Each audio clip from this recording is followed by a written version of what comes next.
Victoria Hayes pointed at the man in gray coveralls and said 5 words that would haunt her for years. "He's just a janitor." Marcus Webb heard every syllable. His hands stopped moving, his jaw tightened. But he didn't turn toward the woman in the designer suit. He turned toward the hallway where his 7-year-old daughter Emma sat watching from a plastic chair, her eyes wide, absorbing everything. She had heard it too. What Victoria didn't know, what no one in that building knew, was that the janitor she just dismissed held the only solution to a crisis that would bring Hartwell Tower to its knees. Comment your city below so I can see how far this story travels. The emergency alarm split the morning air at 7:42 a.m. Marcus Webb was mopping the east corridor of the 42nd floor when the lights flickered twice, then died. The backup generators kicked in 3 seconds later, 2 seconds longer than they should have. He noticed. He always noticed. His mop stopped mid-stroke. The elevator bank to his left went dark. The digital displays above each door flickered with error codes he recognized immediately. The HVAC system overhead changed pitch, a subtle shift that most people would never detect, but Marcus heard it the way a mechanic hears an engine knock. Something was very wrong.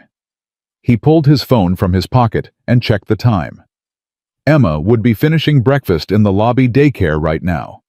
He needed to get to her. "Daddy!" He spun around. Emma was running toward him down the corridor, her oversized backpack bouncing against her small frame. The daycare supervisor, Mrs. Patterson, hurried behind her apologizing. "Mr. Webb, I'm so sorry she heard the alarm and just took off before I could stop her." Marcus knelt down and caught Emma in his arms. Hey, it's okay. I've got you." "The lights went out," Emma said, her voice trembling. "And everyone started yelling." "I know, sweetheart. But look." He pointed up at the emergency lights glowing steady above them. "See? The building knows how to take care of itself, just like Daddy taught you." Emma nodded, but she gripped his sleeve and didn't let go. Mrs. Patterson wrung her hands.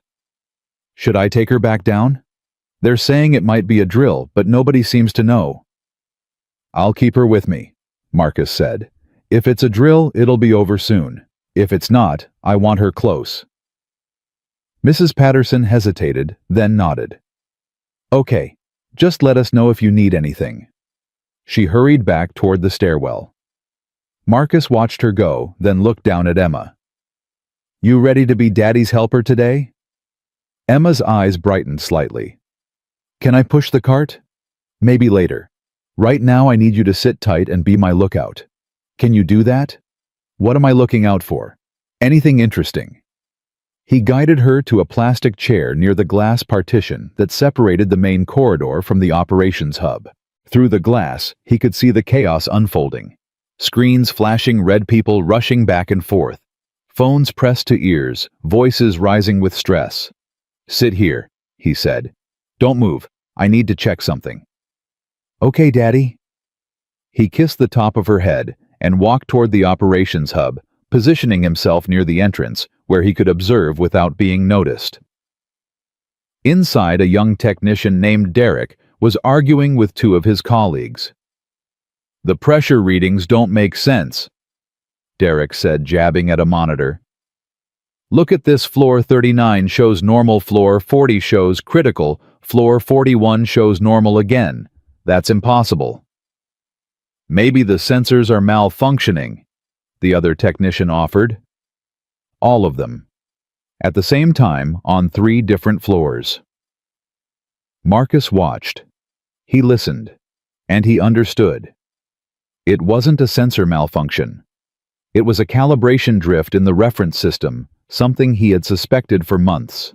The building's integrated management system was receiving bad data and making logical decisions based on false premises. Every fix they attempted would only make things worse because they were treating symptoms instead of the disease. He opened his mouth to speak. That was when Victoria Hayes arrived. Her heels struck the polished concrete with the rhythm of a woman who expected doors to open before she reached them. She wore authority like armor, and her eyes swept the room with the efficiency of a scanner, cataloging faces, assessing competence, dismissing anything that fell below her threshold of relevance. Marcus had seen her type before, had worked for her type before, had built things for her type before in another life. She stopped at the center of the operations hub and raised her voice above the noise. Status, now. Derek stepped forward, tablet in hand. Ms. Hayes, we're seeing cascading failures across multiple systems. HVAC, elevators, pressure regulation, fire suppression, they're all interconnected through the building management network, and something is causing them to feed bad data to each other. We don't know yet. Then find out. What about the consultants from Meridian Tech? They installed this system 18 months ago. Get them on the phone. Already done. They're sending a team, but they can't be here until tomorrow morning. Victoria's jaw tightened. Tomorrow isn't good enough. This building has 12 major corporate tenants. Patterson and Associates bills $4,000 an hour per partner. Every minute of disruption costs us money and credibility. I want solutions, not excuses. She turned her gaze, sweeping the room again, and this time it landed on Marcus. He was standing near the doorway, mop handle in one hand, watching the screens with an expression that didn't match his uniform. His eyes moved across the data with focus, with understanding. One of the junior analysts, a young woman named Sarah, noticed him too. She glanced at the screens, then at Marcus, then back at the screens. Something flickered across her face. Recognition, maybe. Or curiosity. She took a step toward him. Hey, do you... Victoria's voice cut through like a blade. He's just a janitor. The words landed with surgical precision. Sarah stopped mid-step. Her mouth closed. She looked away, embarrassed, as if she'd been caught doing something foolish. Marcus felt the impact of those 5 words in his chest. Not because they hurt, he had heard worse, but because of what happened next. He turned his head toward the hallway. Emma was watching. Her small face was pressed against the glass partition. Her eyes were wide, and in them, Marcus saw something break, some innocent belief about the world, some trust that people were kind, some faith that her father was valued. She had heard everything. Victoria didn't notice. She had already moved on, barking orders at her team, demanding updates, projecting the confidence of someone who believed the crisis would yield to her authority. But Marcus noticed. He noticed the way Emma's shoulders dropped, the way her hands fell into her lap, the way she looked down at the floor as if she had done something wrong. He walked back to her and knelt down. Hey, you okay? Emma didn't look up. That lady said you're just a janitor. I heard. But you're not just a janitor. You're my daddy. Marcus's throat tightened. That's right. And you know lots of things. You know how the building works. You tell me stories about the machines. I do. Emma finally looked up, and her eyes were wet. Then why did she say that? Why did she say it like it was a bad thing? Marcus didn't have an answer. Or rather, he had too many answers about class, about credentials, about the invisible hierarchies that sorted people into categories of worth. But none of them were things he wanted to teach a 7-year-old. So he said the only thing he could. Some people only see what they expect to see, sweetheart. It doesn't mean they're right. But it's mean. Yeah, it is. Emma wiped her eyes with the back of her hand. Daddy? Yeah? Are you going to help them fix the building? Marcus looked through the glass at the chaos inside the operations hub. Victoria was on the phone now, her voice rising with frustration. Derek and his team were running diagnostics that would lead nowhere. The screens continued to flash red. He knew what was wrong. He knew how to fix it. And he knew that no one in that room would listen to him because he was just a janitor. I don't know, sweetheart, he said. I don't know. The hours crawled by. Marcus returned to his work, pushing his cart through corridors that grew increasingly chaotic as the building's systems continued to fail. Elevators stopped on wrong floors. Air conditioning cut out in some areas, while blasting frigid air in others. Temperature swings made entire floors uncomfortable, then uninhabitable. And through it all, Emma stayed close. She sat in her plastic chair when Marcus needed to work nearby. She walked beside him when he moved to different floors. She asked questions in her quiet voice, and Marcus answered them the best he could.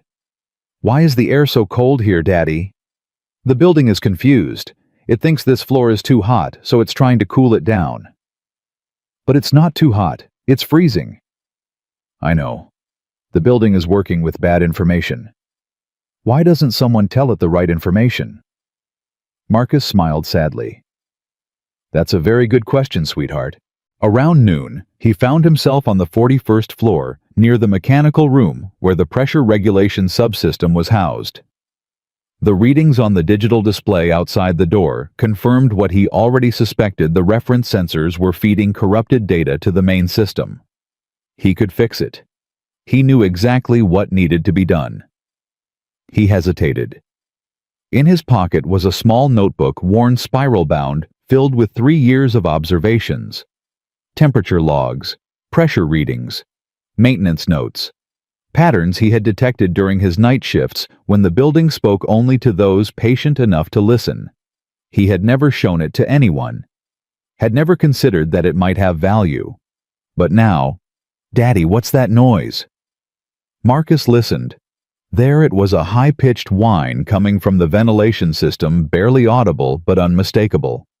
The pressure differential was building toward a dangerous threshold. If nothing changed, the system would trigger a cascade that could affect the fire suppression network. He had to do something. "Stay here," he told Emma.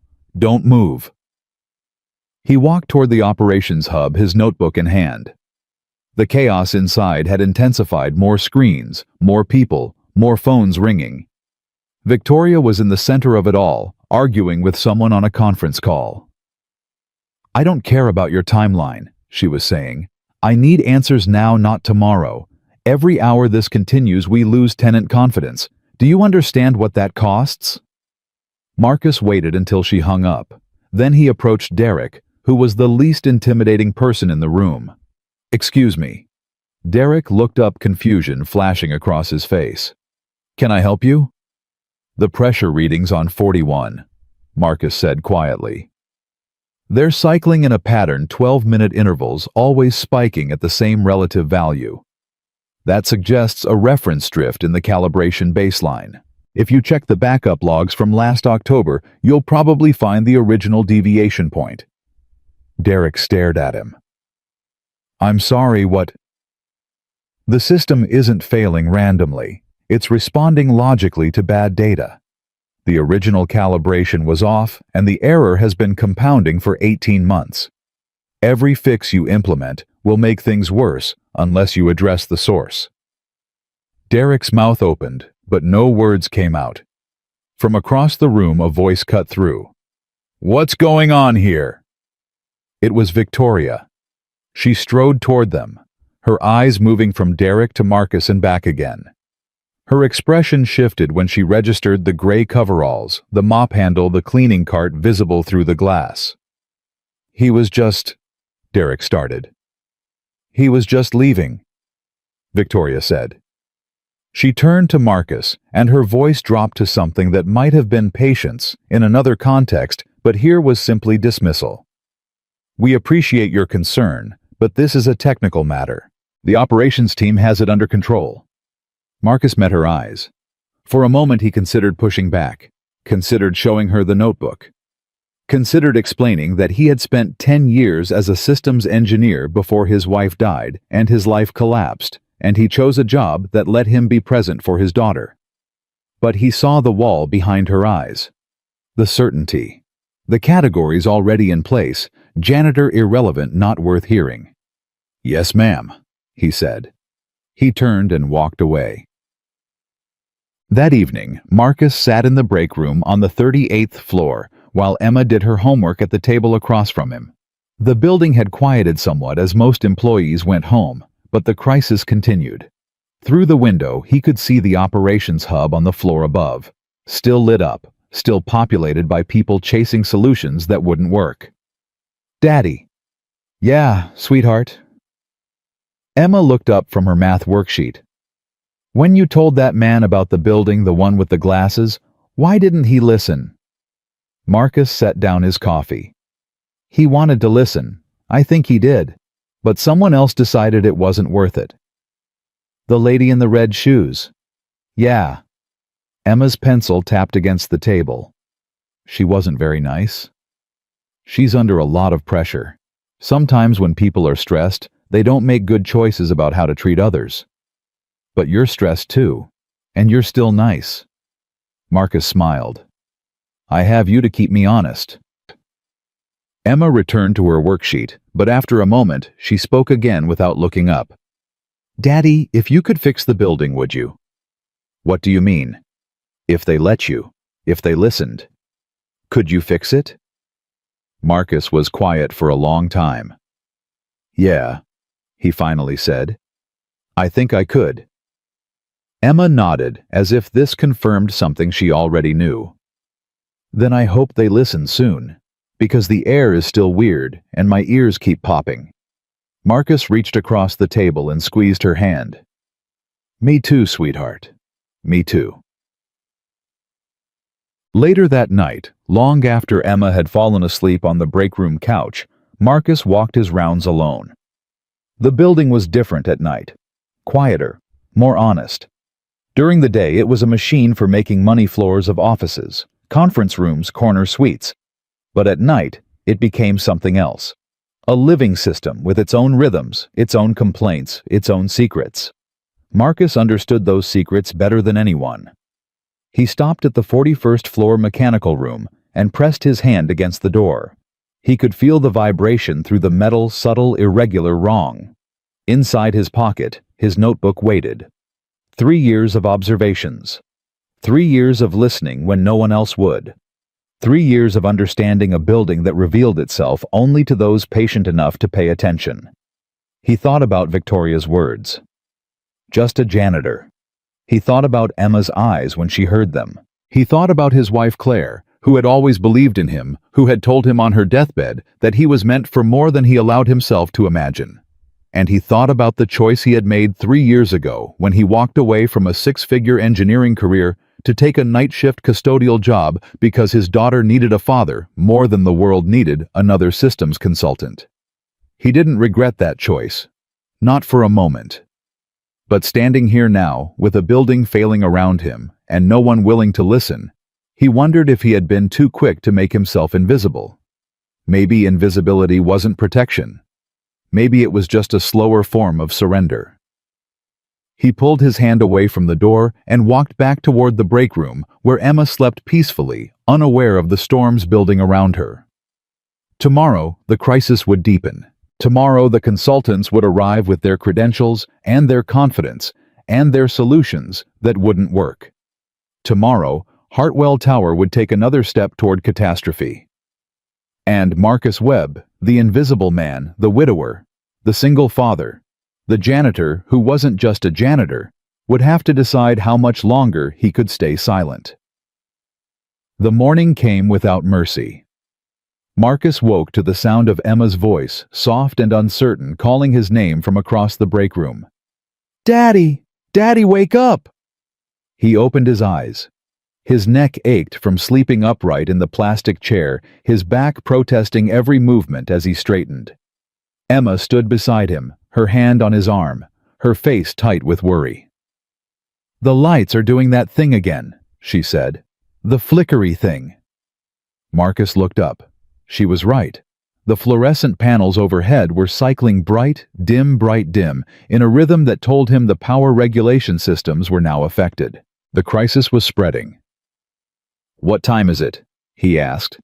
"I don't know. My tablet died." He checked his phone. 6:47 a.m.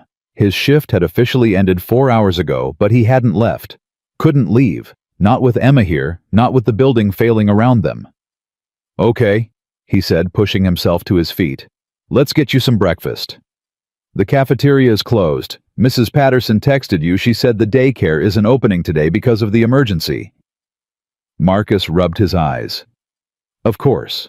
Nothing was going to be normal today. All right, we'll figure something out. Come on.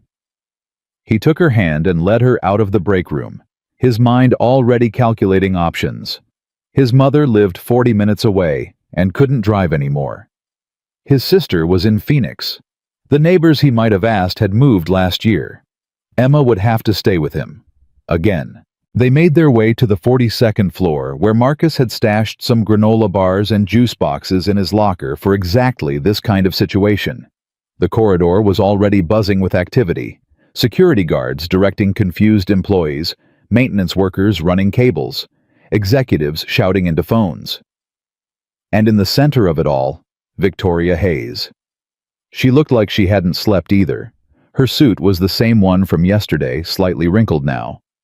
Her hair, which had been perfect, showed signs of hasty repair. But her voice was just as sharp, her commands just as precise. "I want the Meridian team in the operations hub the moment they arrive," she was saying to Derek. "And get me the building's original engineering specs, all of them, going back to construction. Ms. Hayes, the archives are in the basement. With the elevator situation, then take the stairs. I don't care how you get them, just get them." Derek nodded and hurried away. Marcus guided Emma past the chaos, keeping close to the wall, staying invisible. They reached his locker without incident, and he pulled out the small stash of emergency supplies. "Here," he said, handing Emma a granola bar. "Not exactly pancakes, but it'll do." Emma unwrapped it without enthusiasm. "Daddy, why are all these people running around? The building is still sick. They're trying to figure out how to make it better." "But you already know, don't you?" Marcus paused. "What makes you say that?" "Because you always know. You know when the elevator is going to make that funny noise. You know when the water fountain is going to stop working. You know everything about this building." He knelt down to her level. "Emma, it's complicated. These people, they have degrees, training. They went to special schools to learn how to fix things like this. But they haven't fixed it. Not yet. And you could fix it." It wasn't a question. It was a statement of faith delivered with the absolute certainty that only a child could muster. Marcus didn't know what to say. "Just eat your breakfast," he finally managed. "We'll talk about it later." Emma bit into her granola bar, but her eyes never left his face. The Meridian Tech team arrived at 9:15 a.m., 3 consultants in expensive suits, carrying laptops and tablets, and the unshakable confidence of people who charged $500 an hour for their expertise. Marcus watched them from his position near the east corridor, where he was pretending to clean a section of floor that didn't need cleaning. Emma sat in her usual spot, the plastic chair that had become her unofficial station, her coloring book open on her lap. The lead consultant was a tall man with silver hair and a name tag that read Dr. Harrison Wells. He shook Victoria's hand with the practiced warmth of someone who had delivered bad news to powerful people many times before. "Ms. Hayes, we came as quickly as we could." "Not quickly enough," Victoria said. "The situation has deteriorated overnight. We're now seeing irregularities in the power distribution network in addition to everything else. Yes, we've been monitoring the data remotely. It's concerning, but not unprecedented. We've seen similar cascade patterns in other integrated management systems. Then you know how to fix it." Dr. Wells hesitated just for a moment, just long enough for Marcus to notice. "We have some theories we'd like to explore. With your permission, we'd like full access to the control systems and the mechanical infrastructure." "Whatever you need. Derek will be your liaison." The consultants followed Derek toward the operations hub, already conferring among themselves in low voices. Marcus caught fragments of their conversation: calibration protocols, sensor redundancy, systematic diagnostics. They were going to start from scratch, run the same tests that had already been run, analyze the same data that had already been analyzed, and reach the same dead ends that everyone else had reached, because they were looking at the system instead of listening to the building. Marcus shook his head and returned to his work. By noon, the consultants had produced their first report. Marcus learned about it the way he learned about most things in Hartwell Tower, by being invisible in the right place at the right time. The preliminary assessment is inconclusive. Dr. Wells was telling Victoria in the operations hub. The cascade appears to originate from the HVAC subsystem, but the trigger mechanism is unclear. We're seeing data anomalies that don't match any known failure pattern. What does that mean in practical terms? It means we need more time. We'd like to bring in additional specialists, thermal engineers, network security experts, possibly someone from the original installation team. Victoria's voice was ice. You're telling me that 3 consultants from the company that installed this system can't diagnose what's wrong with it? I'm telling you that this is a complex integrated system with multiple interdependent subsystems. Rushing to a solution could make things worse. Things are already worse, Dr. Wells. I have tenants threatening to break their leases. I have a fire marshal breathing down my neck. I have an ownership group that wants answers I can't give them. I understand the pressure you're under. No, you don't. Because when this is over, you'll go back to your office and write a report and send us a bill. But I'll be the one who has to explain to the board why their flagship property turned into a liability overnight. The conversation continued, but Marcus had heard enough. He walked back to where Emma was sitting, her coloring book, now abandoned in favor of watching the adults argue through the glass partition. They're fighting, she observed. They're disagreeing. Is that different? Sometimes. Emma considered this. The lady with the red shoes looks really mad. She's scared? Marcus said. When grown-ups are scared, sometimes they act mad instead. Why? Because being mad feels stronger than being scared. Emma nodded slowly, filing this information away with the seriousness of a child who was learning hard truths too early. Daddy. Yeah. Are you scared? Marcus looked at his daughter, her wide eyes, her messy braids, her backpack sitting beside her chair like a loyal companion. She was 7 years old. She should be in school right now learning fractions and reading stories about talking animals. Instead, she was sitting in a plastic chair in a failing building, watching her father be invisible. A little, he admitted, but not because of the building. Then what? He didn't answer, because the truth was too complicated for words, that he was scared of what Emma was learning about the world, about how people were valued, about what happened to those who didn't fit the categories that mattered. Come on, he said instead. Let's go for a walk. They walked, through corridors that hummed with tension, past offices where workers huddled in small groups whispering about evacuation rumors and lease clauses, down stairwells that echoed with the footsteps of people who had lost faith in the elevators. Emma held his hand the entire time. Daddy, why don't you tell them what you know? The question came as they reached the 41st floor near the mechanical room where Marcus knew the problem originated. I tried, sweetheart, remember. But you could try again. You could show them your notebook. Marcus stopped walking. How do you know about my notebook? I see you writing in it sometimes, at night when you think I'm sleeping. He should have known. Emma noticed everything. That notebook, it's just observations, notes I make about the building. Nobody would understand them. But they're important. I can tell by the way you look when you're writing. Like the way you look when you're helping me with my homework. Like you're figuring something out. Marcus knelt down. Emma, the people in charge, they went to fancy schools. They have degrees on their walls and titles on their business cards. To them, I'm just the guy who mops the floors. But that's not all you are. I know that, and you know that. But they don't. Then make them know. Her voice was fierce, fiercer than he'd ever heard it. Make them see you, Daddy, the way I see you. Marcus stared at his daughter. In that moment, she looked so much like Claire that his heart clenched. Claire who had never let him shrink.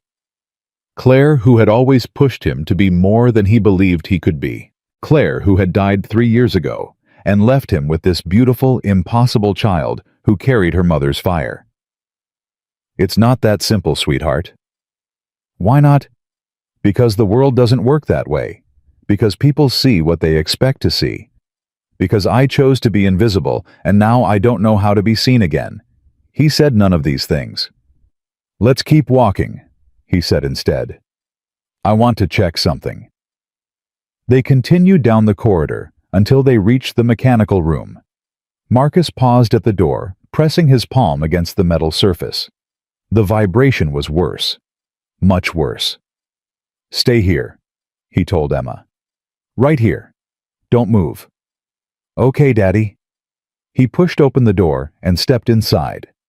The room was a maze of pipes, conduits, and control panels, the hidden cardiovascular system of the building. Most people would see chaos. Marcus saw patterns. He moved to the primary pressure regulation console and studied the readings. The numbers confirmed what he already knew.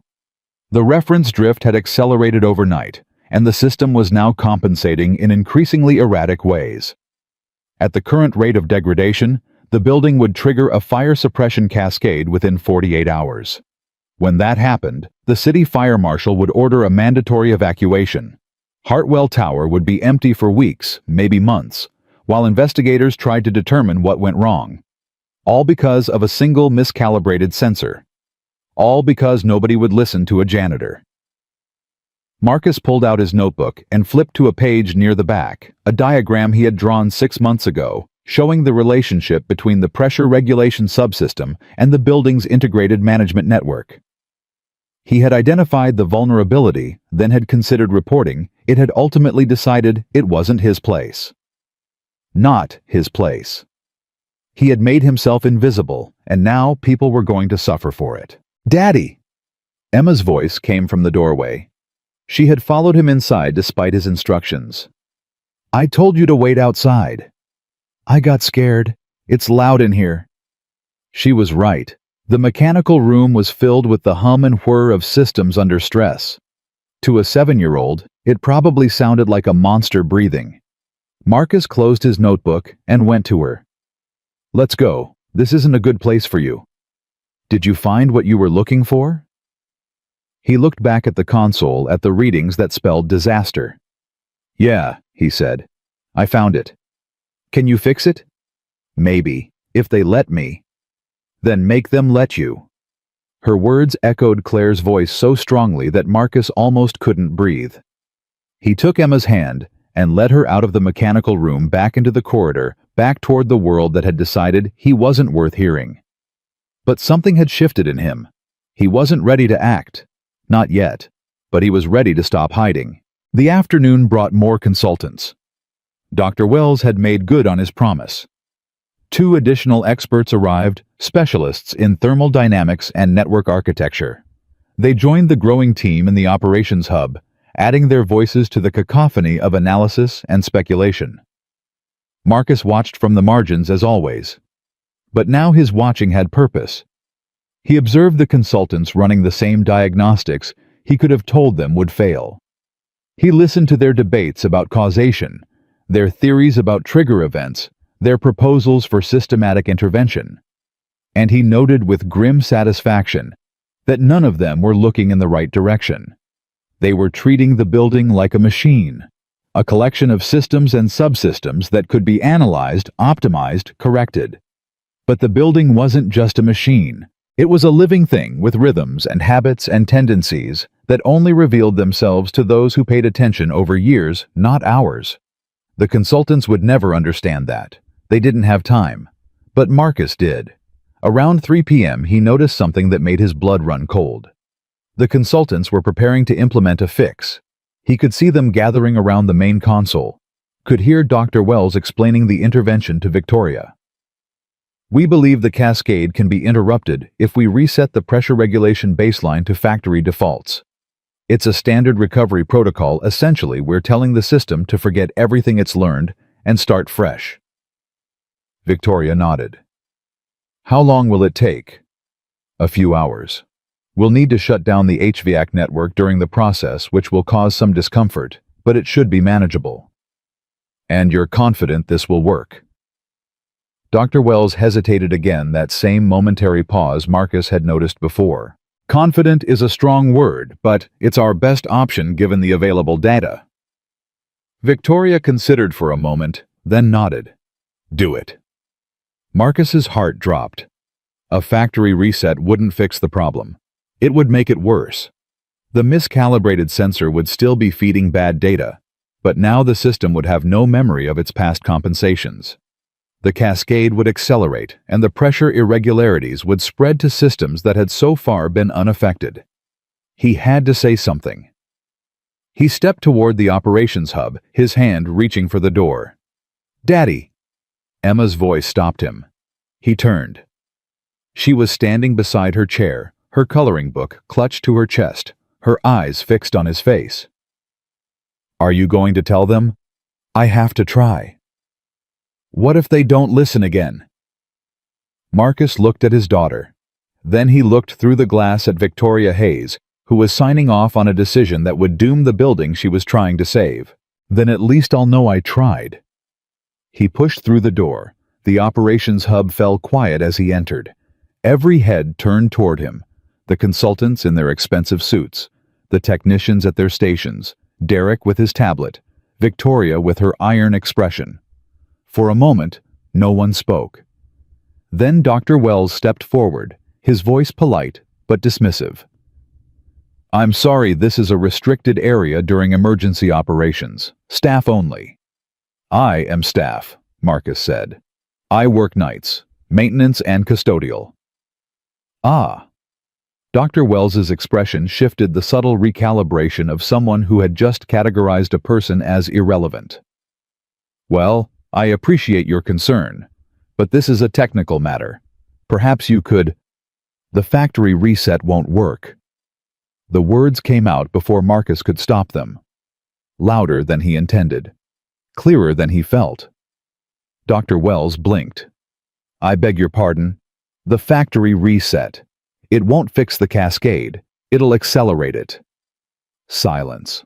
Victoria stepped forward, her eyes narrowing. "Explain." Marcus took a breath. He could feel every gaze in the room pressing down on him, weighing him, judging him. But he thought of Emma watching through the glass. He thought of Claire, who would never have let him stay silent. And he kept talking. "The cascade isn't originating from the HVAC subsystem. It's originating from a miscalibrated reference sensor in the pressure regulation network. The sensor was installed 18 months ago during the system upgrade. It was calibrated against an incorrect baseline, probably a documentation error that slipped through quality control." He paused, waiting for someone to interrupt. No one did. Over time, the bad data propagated through the integrated management system. The building started making corrections based on false readings, logical corrections individually, but catastrophic collectively. A factory reset won't address the underlying miscalibration.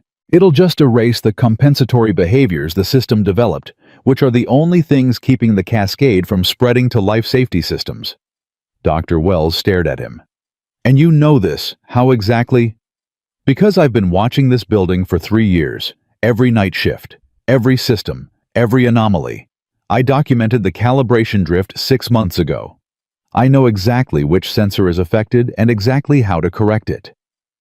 The silence stretched. Then Dr. Wells laughed. It was a polite laugh, the kind professionals use when they're trying not to be openly condescending. That's quite a theory. But with respect, I have a doctorate in systems engineering and 15 years of experience with integrated building management. I think I understand the technical parameters here." "Then explain the 12-minute pressure cycles on floors 39 through 42. Dr. Wells's smile faltered. "The readings oscillate on a consistent interval because the reference sensor refreshes on a 12-minute loop. Every time it updates, it feeds the same incorrect data to the central processor, which triggers a compensation response. The pattern has been there since installation. It's in your own diagnostic logs. You just have to know what to look for." Victoria stepped closer. "You're saying you've seen this pattern before. I'm saying I've been tracking this pattern for months. It's in my notebook." He pulled the worn, spiral-bound book from his pocket. 3 years of observations. Temperature logs, pressure readings, system behaviors that seemed insignificant individually but form patterns when viewed together. Victoria reached for the notebook, but Marcus hesitated. "I'll show you, but not if you're going to dismiss me again." The words hung in the air between them. Victoria's jaw tightened. For a long moment, she said nothing. Then her expression shifted, something cracking behind the professional mask. "Show me," she said quietly. "Please." Marcus opened the notebook to the relevant page.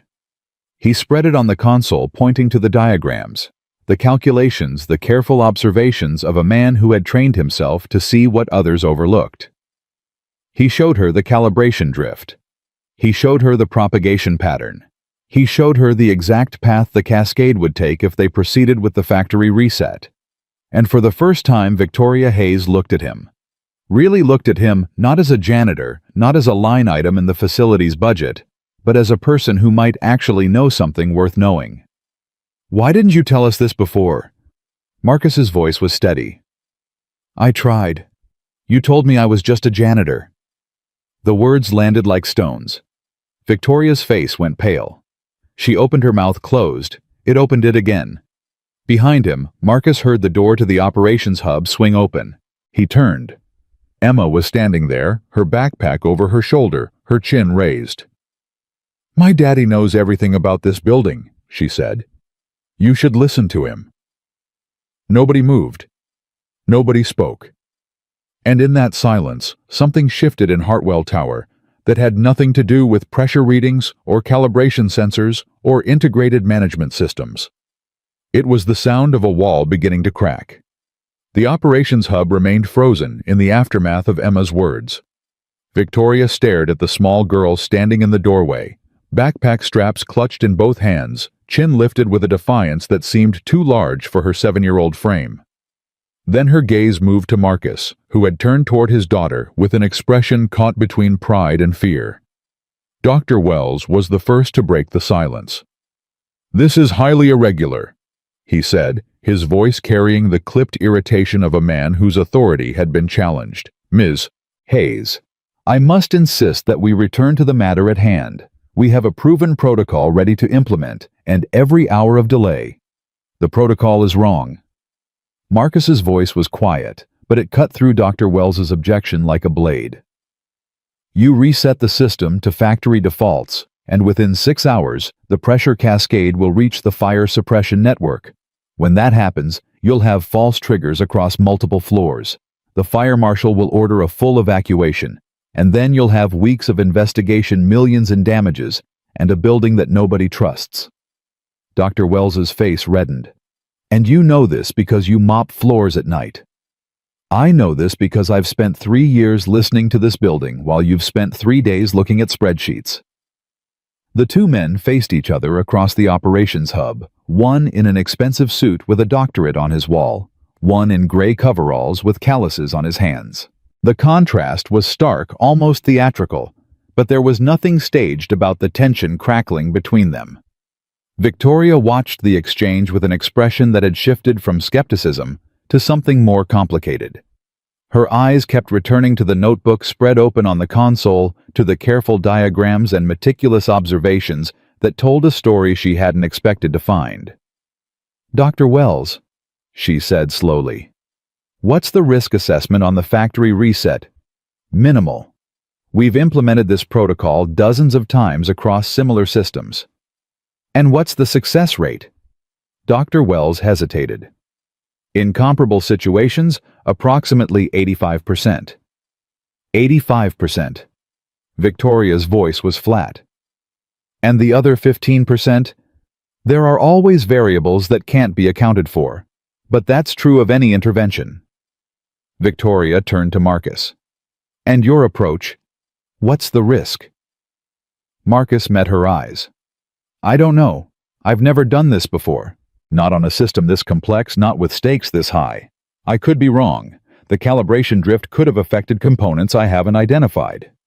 There could be secondary failures I can't predict." Dr. Wells spread his hands. "There you have it. He admits he doesn't know what he's doing." "No," Marcus said. "I admit that I'm not certain. There's a difference. You're certain, and you're wrong. I'm uncertain, and I might be right." The question is, which kind of uncertainty you want to bet on. The room fell silent again. Emma had moved closer to her father during the exchange, her small hand finding his. She didn't speak, but her presence seemed to anchor Marcus to remind him why he was doing this. Victoria looked at the notebook again. Then she looked at Dr. Wells. Then she looked at Marcus. "Tell me exactly what you would do," she said. "Step by step." Marcus took a breath. "The root cause is a reference sensor in the Pressure Regulation Network Unit, PR4107, installed during the system upgrade 18 months ago. It was calibrated against an incorrect baseline, probably because someone transposed 2 digits in the reference documentation. The error was small, less than 0.5%, but it's been compounding ever since." He pointed to a diagram in his notebook. "The sensor feeds data to the central processor every 12 minutes. Each time it updates the system, receives slightly incorrect information about the pressure differential between floors 39 and 42.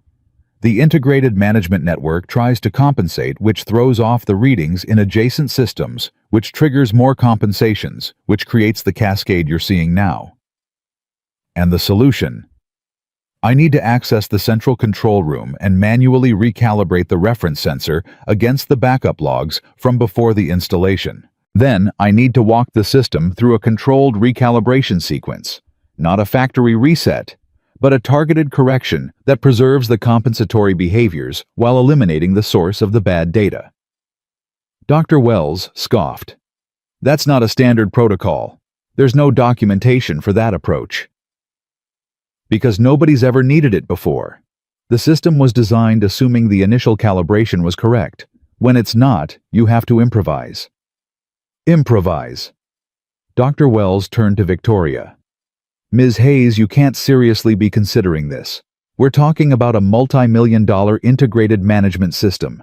You want to hand it over to a janitor who's going to improvise?" Victoria didn't respond immediately. She was looking at Emma, who had pressed herself against her father's side, her eyes fixed on Victoria's face with an intensity that was almost unnerving. "How long would it take?" Victoria asked finally. 4 hours, maybe 5. I need everyone out of the control room, no interruptions, no oversight, no consultants looking over my shoulder and second-guessing every decision." "That's absurd," Dr. Wells said. "You can't expect—" "I can't work with an audience," Marcus interrupted. "Either you trust me to do this, or you don't. But if you're going to stand behind me questioning every keystroke, I might as well not try at all." Victoria was quiet for a long moment. Marcus could see the calculation happening behind her eyes. The risk assessment, the career implications, the weight of everything she had built, pressing against the possibility that she might be wrong about who held the answers. 4 hours, she said finally. "I'll clear the control room, but I want updates every 30 minutes. No updates, no check-ins, 4 hours of silence, and then either the building is fixed or it isn't." "That's not acceptable." "Then find someone else." The ultimatum hung in the air. Dr. Wells stepped forward. "Ms. Hayes, this is reckless. If something goes wrong..."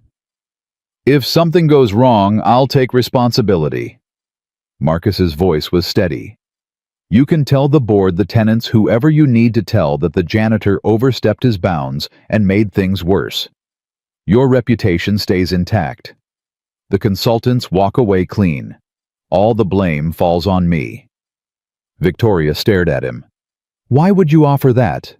"Because I have a daughter who's watching, and I want her to see that sometimes doing the right thing matters more than protecting yourself." Emma squeezed her father's hand. For a long moment, nobody spoke. The hum of the building's stressed systems filled the silence, a constant reminder that time was running out. Then Victoria turned to Dr. Wells. "Stand down," she said. "Excuse me." "You heard me. Halt the factory reset. Clear the control room. Mr. Webb is going to have his 4 hours." Dr. Wells's face went from red to white. "This is a mistake. When this fails, and it will fail, I want it on record that I objected." "Noted. Now clear the room." The consultant held her gaze for a moment longer, then turned and gestured sharply to his team. They gathered their laptops and tablets with the stiff movements of professionals who had just been overruled by someone they considered beneath them. As they filed out, Dr. Wells paused at the door. 4 hours, he said. And when this building is still failing tomorrow, I expect you to remember who tried to warn you. He walked out without waiting for a response. Victoria watched him go, then turned back to Marcus. The control room is on sub-level 2. Security will give you access. Is there anything else you need? Just time, and for everyone to stay out of my way. Victoria nodded. Then her gaze dropped to Emma, who was still pressed against her father's side. Your daughter? She stays with me. In the control room, during a critical system intervention. She stays with me, Marcus repeated. That's not negotiable. Victoria opened her mouth as if to argue, then closed it. Something in Marcus's expression told her this was not a battle she would win. Fine, but if anything happens to her, nothing will happen to her. She's the reason I'm doing this at all. Victoria held his gaze for a moment, searching for something sincerity perhaps, or the kind of confidence that justified the risk she was taking. Whatever she found seemed to satisfy her. 4 hours, she said. Clock starts now. She turned and walked out of the operations hub, leaving Marcus and Emma alone among the blinking screens and humming servers. Emma looked up at her father. Daddy, are you scared? Marcus knelt down to her level. Yeah, sweetheart. I'm scared. But you're going to do it anyway. Yeah, I'm going to do it anyway. Emma nodded, as if this made perfect sense. Okay, she said. Let's go fix the building. The control room was colder than the rest of the building, a deliberate choice Marcus knew to keep the servers running optimally. Emma shivered as they entered, and he took off his work jacket and draped it over her shoulders. It's freezing in here, she said. I know, but the computers like it cold. They work better that way. That's weird. A lot of things about buildings are weird. You get used to it. He guided her to a chair in the corner away from the main console, but close enough that he could see her if he turned his head. I need you to stay right there, he said. No matter what happens, no matter what I say, you stay in that chair. Okay? Okay, Daddy. And if anyone tries to come in, anyone at all, you come tell me immediately. Even the lady with the red shoes. Especially her. But I don't think she'll come. She gave her word. Emma settled into the chair, pulling his jacket tighter around her shoulders. Daddy! Yeah! You're gonna be amazing! Marcus felt his throat tighten. For a moment he couldn't speak. Thanks, sweetheart, he managed finally. I'm going to try. He turned to the main console and took a deep breath. 3 years of observations. 3 years of listening. 3 years of understanding a building that spoke only to those patient enough to hear. It all came down to this. He began. The first hour was the hardest. Marcus worked in near silence, his fingers moving across keyboards and touchscreens with a fluency that revealed years of suppressed expertise.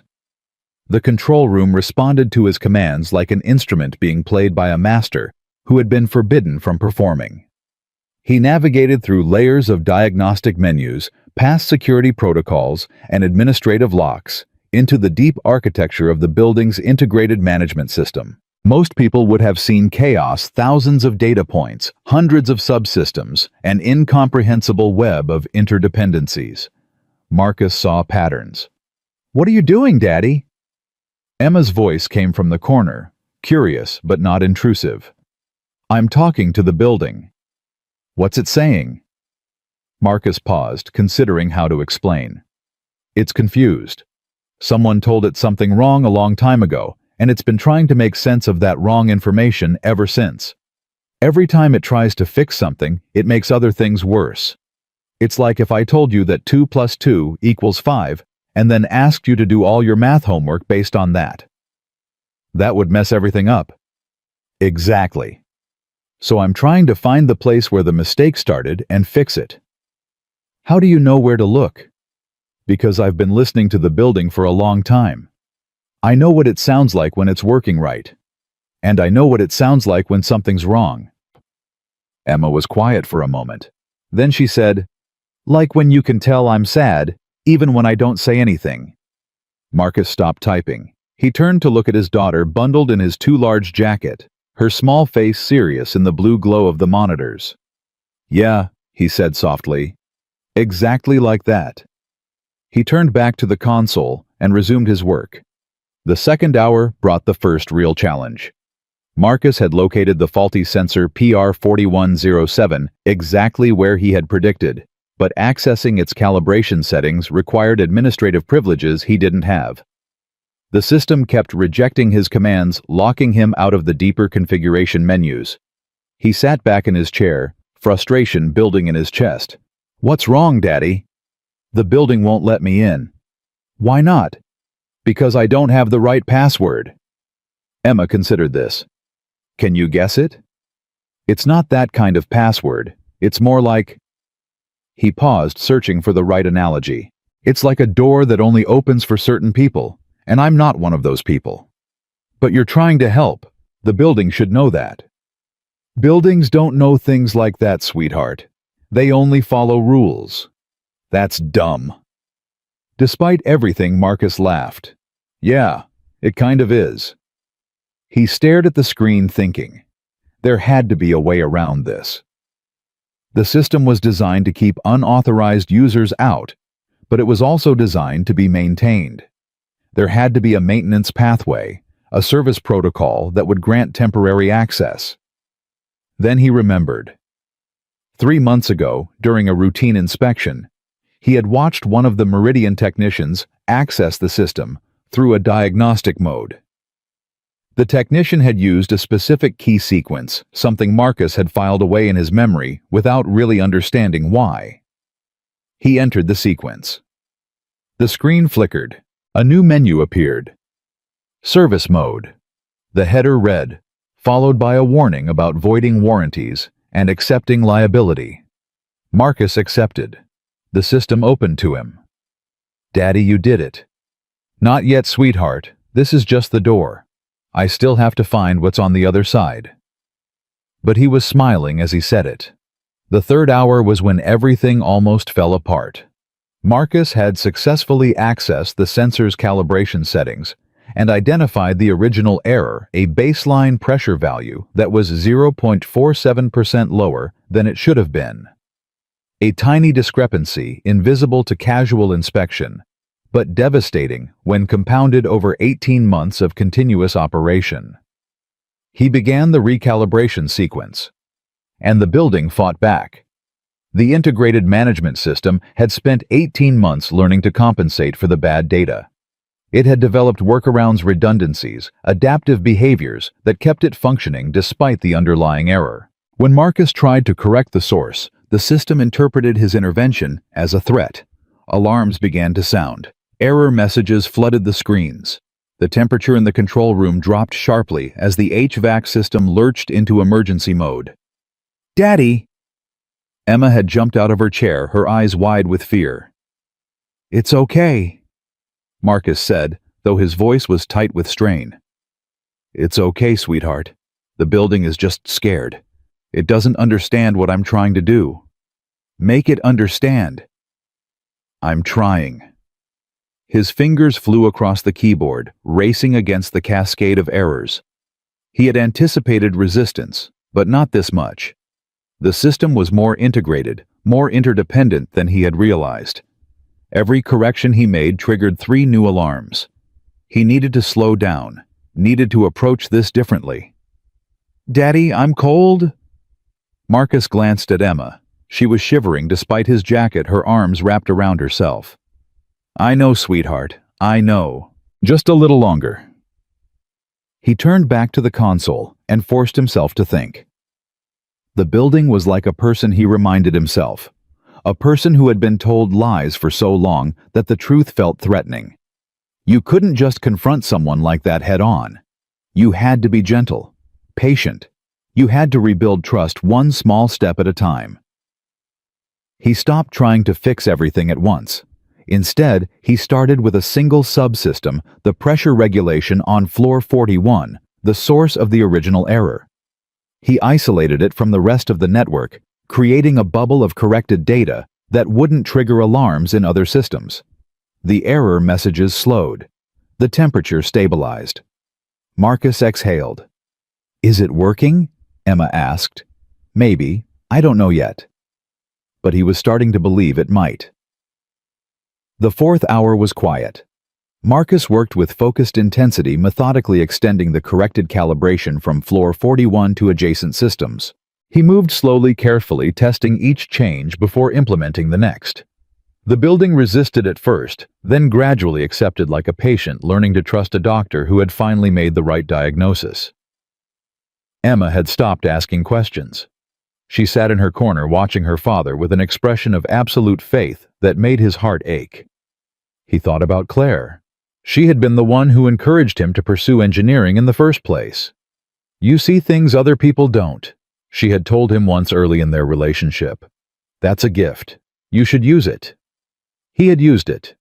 For 10 years he had built systems and solved problems and earned a reputation as someone who could make sense of complexity. And then Claire got sick, and everything changed. He remembered the last conversation they'd had 3 days before she died. She had been weak, barely able to speak, but she had summoned enough strength to grab his hand and pull him close. "Don't disappear," she had whispered. "Promise me." "I won't," he had said. But he had. He had disappeared into grief, into single fatherhood, into the comfortable anonymity of a night shift cleaning job. He had told himself it was for Emma's sake that she needed a present father more than the world needed another systems engineer. Maybe that was true. Maybe it wasn't. What he knew now was that Emma needed more than just presence. She needed a father who stood up for himself, who refused to be invisible, who showed her that a person's worth wasn't determined by their job title or their paycheck or what other people assumed about them. He checked the time. 3 hours and 47 minutes. Almost done. "Daddy." "Yeah, sweetheart." The beeping stopped. Marcus looked at the console. She was right. The alarm indicators had gone silent. The error messages had cleared. The screens displayed steady green readings across every system. He ran a final diagnostic. The results came back clean. "Daddy, did you do it? Did you fix the building?" Marcus stared at the screens, not quite believing what he was seeing. "Yeah," he said slowly. "Yeah, I think I did." Emma launched herself out of her chair and into his arms. He caught her, lifting her off the ground, holding her tight against his chest. "I knew you could do it," she said, her voice muffled against his shoulder. "I knew it the whole time." "You did, didn't you?" "Uh-huh, because you're my daddy. And you're amazing." Marcus closed his eyes and held his daughter, letting the weight of the past 4 hours settle into something he could carry. He had done it. He had actually done it. The door to the control room opened. Victoria Hayes stood in the entrance, her face unreadable. Behind her, Marcus could see Derek and 2 security guards, their expressions tense with anticipation. 4 hours and 3 minutes, Victoria said. "You're late." I was thorough. She stepped into the room, her eyes moving to the screens. She studied the readings for a long moment, her expression shifting from skepticism to surprise to something that might have been wonder. "The cascade indicators," she said. "They're all green." "I know. The pressure readings are stable. The HVAC is normalized. The fire suppression system is showing full operational capacity." "I know." Victoria turned to face him. For a moment she didn't speak. Then she asked the question that Marcus had been waiting for since this whole ordeal began. "How did you know it would work?" Marcus set Emma down gently and met Victoria's eyes. "I didn't," he said. "But I understood the building. Your consultants understood the system. Those aren't the same thing." Victoria was quiet for a long moment. "I owe you an apology," she said finally. Yes, you do. The bluntness of his response seemed to surprise her, but she didn't flinch. I called you just a janitor. I dismissed you without considering that you might have something to offer. I was wrong. You were. I'm sorry. The words hung in the air between them, simple, inadequate, but genuine. Marcus looked at his daughter, then back at Victoria. I've been dismissed my whole life, he said. By teachers who thought I wasn't smart enough. By employers who thought I wasn't ambitious enough. By people who looked at my hands and my uniform and decided they already knew everything they needed to know about me. I've learned to live with it. But my daughter. His voice caught.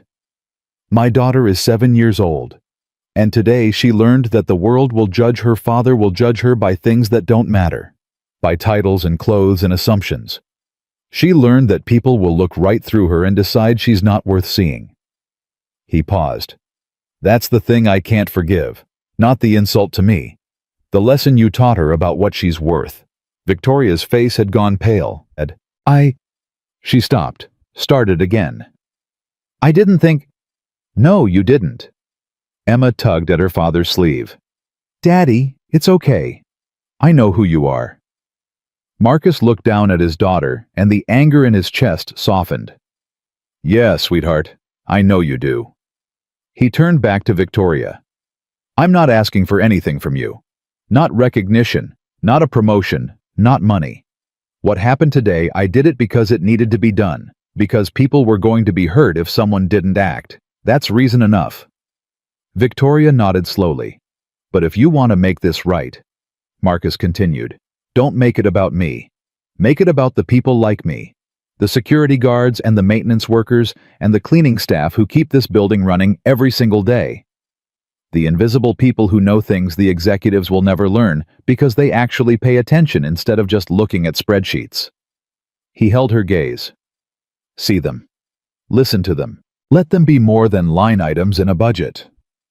Victoria was silent for a long time. Then she did something Marcus didn't expect. She knelt down until she was at Emma's eye level. You're right, she said to the little girl. Your daddy is amazing, and I'm sorry I didn't see that before. Emma studied her face with the frank assessment of a child who hadn't yet learned to accept apologies just because they were offered. Daddy says sometimes people only see what they expect to see. It takes something unusual to help them see differently. Victoria nodded. Your daddy is very wise. I know. Emma paused. Are you going to be nicer now? Victoria almost smiled. I'm going to try. Trying is good, Emma said. That's what Daddy says. You have to try even when you're scared. Victoria looked up at Marcus, and something passed between them that didn't need words. She stood. The ownership group will want a full report, she said. They'll want to know how this happened and how it was resolved. I'll need your help documenting the technical details.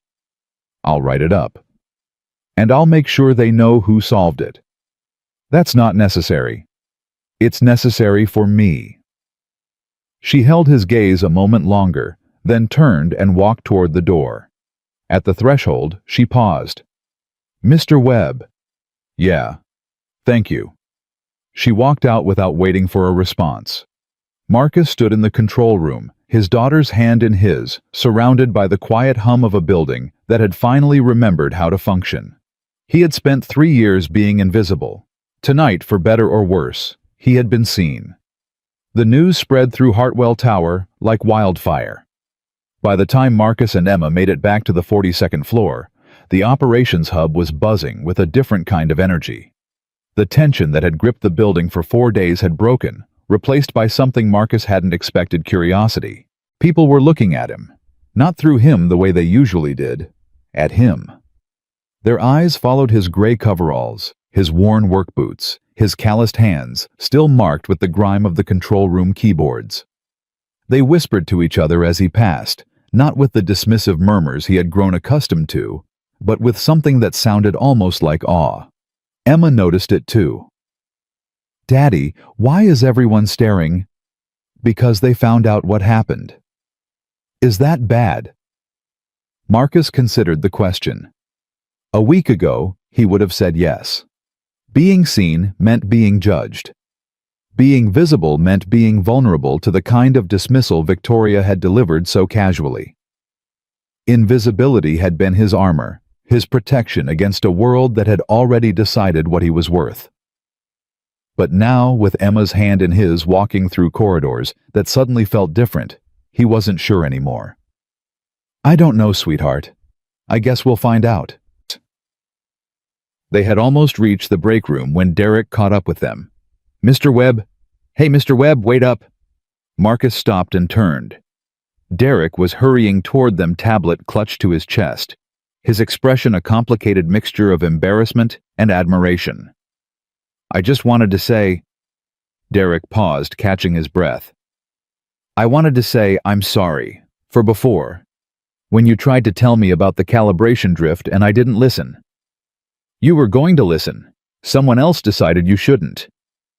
Yeah, but I should have pushed back. I should have at least asked you what you meant. Instead, I just... He shook his head. I don't know. I guess I assumed you couldn't possibly know anything useful, because of the uniform. Marcus studied the young man's face. There was genuine remorse there, the kind that came from recognizing something uncomfortable about yourself. You know what the hardest part of my job is? Marcus asked. Derek blinked. Cleaning? No, the hardest part is watching people make mistakes. I could help them avoid, and knowing they won't listen if I try. The hardest part is having the answer and being invisible. That sounds... Derek stopped. That sounds really lonely. It is.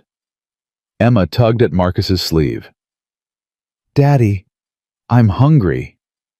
Marcus looked down at his daughter, then back at Derek. I need to feed my kid, but Derek, thanks for the apology. It means something. Derek nodded.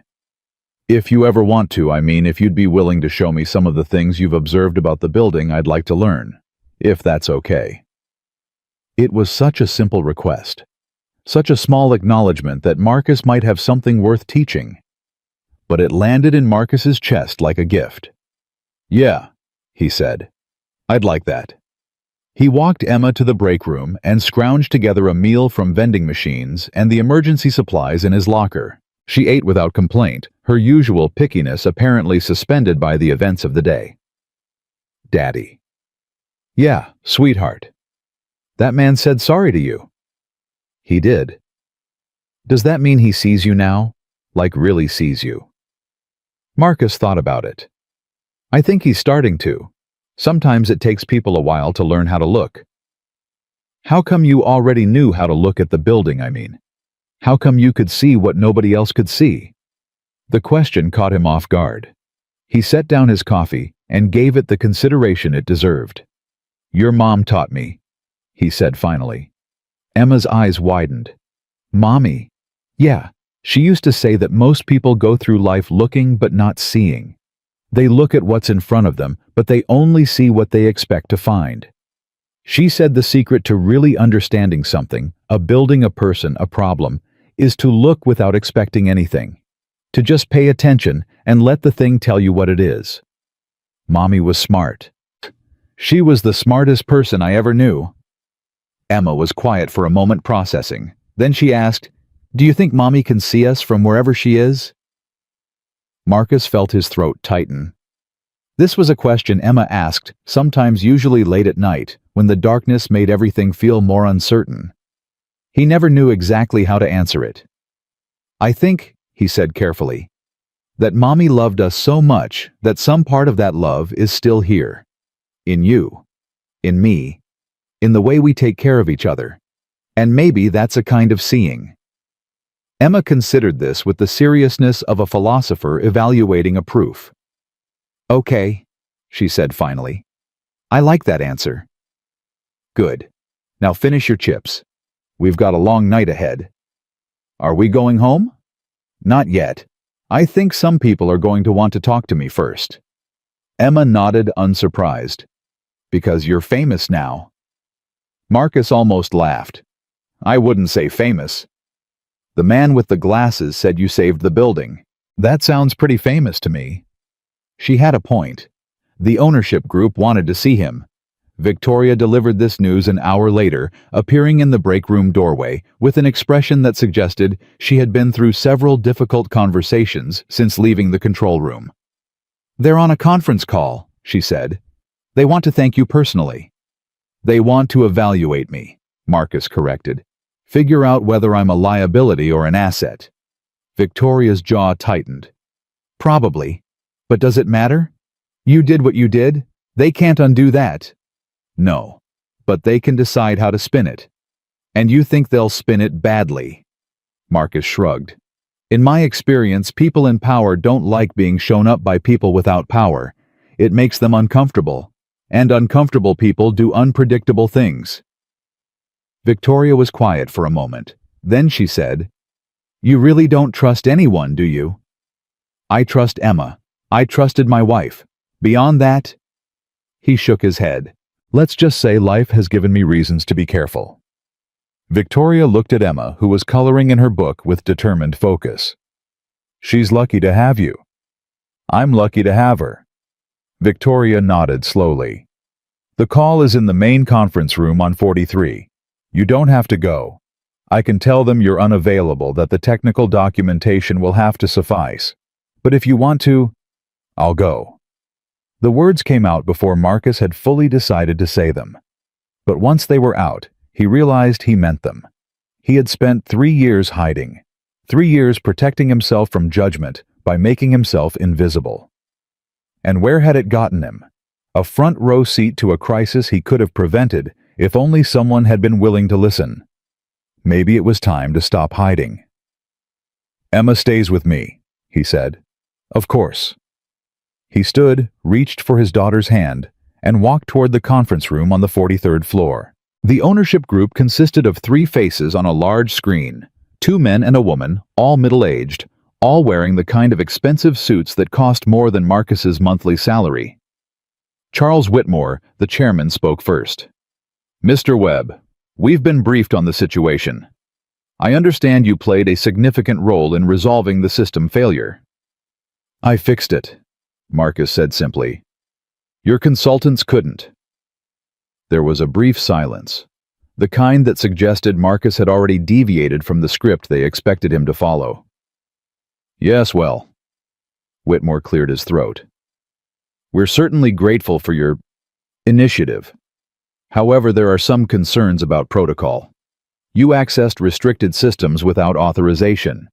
You bypassed security measures. You made significant modifications to the building's infrastructure without oversight. Your building was going to trigger a fire suppression cascade within 48 hours. The fire marshal would have ordered a full evacuation. You would have lost tenants' revenue and reputation. I prevented that. By acting outside the chain of command. The chain of command was failing.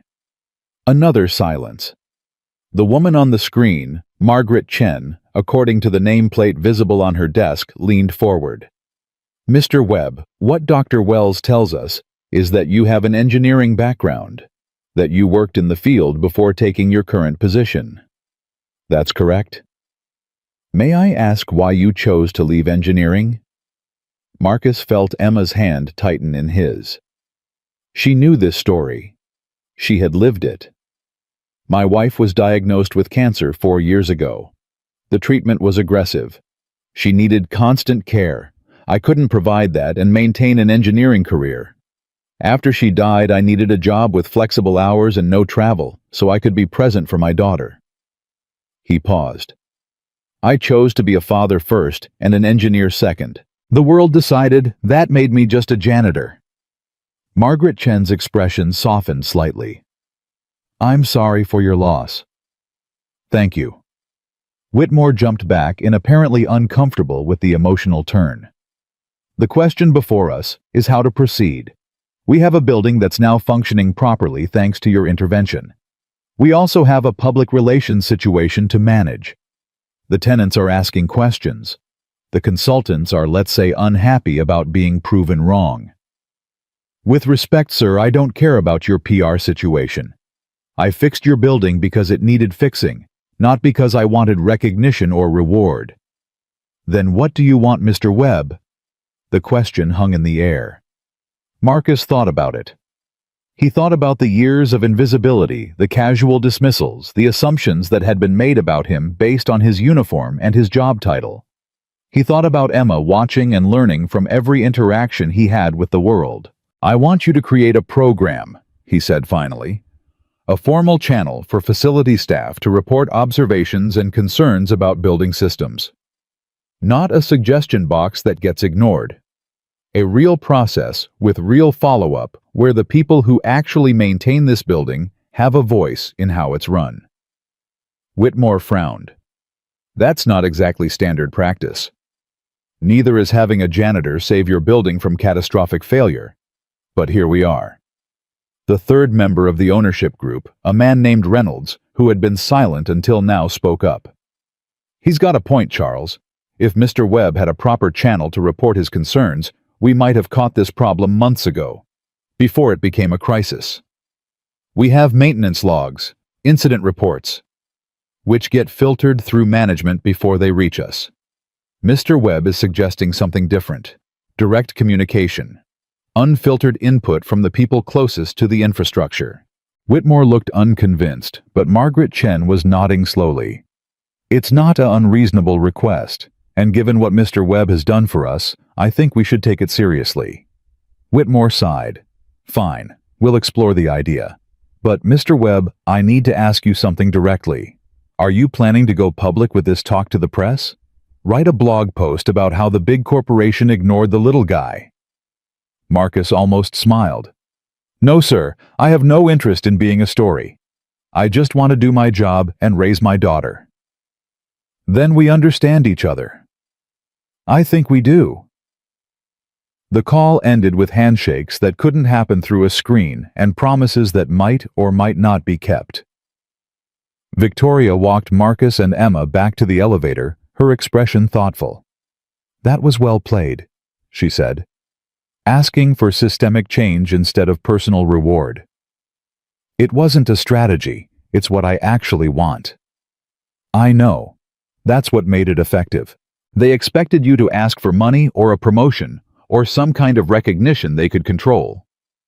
Instead, you asked them to change their behavior. That's much harder to dismiss. Marcus shrugged. We'll see if anything actually changes. It will. I'll make sure of it. He looked at her, surprised by the conviction in her voice.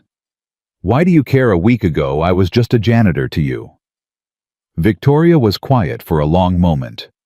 When she spoke, her voice was softer than he had ever heard it. Because you showed me something about myself that I didn't want to see. And now I can't unsee it. The way I categorized people, the assumptions I made, the voices I ignored, it wasn't just about you. It was about everyone who didn't fit my definition of worth. And if I don't change that, I'm going to spend my whole career being wrong about people. She paused. You didn't just fix the building, Mr. Webb. You fixed something in me. Or at least you started the repair. Emma, who had been listening quietly, tugged at Victoria's sleeve. Are you going to be different now? Like really different? Victoria knelt down to Emma's level, the same way she had in the control room. I'm going to try really hard. But Emma, can I tell you a secret? Emma nodded solemnly. Changing is scary. It means admitting you were wrong, which is hard. And it means doing things differently, which is also hard. But your daddy showed me that being scared isn't a good enough reason not to try. Daddy says that to me sometimes, when I don't want to do something hard. Your daddy is a wise man. I know. Emma smiled. He's also really good at fixing things.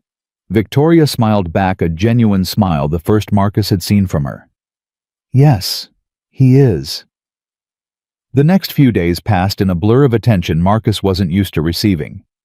People stopped him in corridors to thank him. Security guards who had never acknowledged his existence suddenly wanted to shake his hand. The administrative staff on the 42nd floor started saving him coffee from their morning meetings. It was disorienting, overwhelming. Sometimes it felt like too much. But Emma helped him navigate it. She had an instinct for when he needed space, pulling him away from conversations that went too long, redirecting well-wishers with the firm politeness of a 7-year-old who had learned to protect her father. "Daddy needs to work now," she would say. "Thank you for saying nice things." And people listened. They listened to a child in a way they had never listened to her father before the crisis. Marcus noticed something else too. The way other staff members carried themselves had started to change. The cleaning crew walked taller. The security guards spoke up more in meetings. The maintenance workers offered suggestions without waiting to be asked. It was as if his visibility had created space for others to be visible too. 1 week after the crisis, Derek approached him with a proposal. "I've been thinking about what you said. About watching people make mistakes you could help them avoid." "Yeah. What if we created a system, like a knowledge base but for the building, where people like you, people who actually work with the infrastructure every day, could document what they observe? Patterns, anomalies, things that might become problems later." Marcus considered it. The ownership group talked about creating channels for input. This would be different. This wouldn't go through management. It would be a shared resource accessible to anyone who needed it. Engineering, maintenance operations, everyone would be able to see what everyone else was seeing.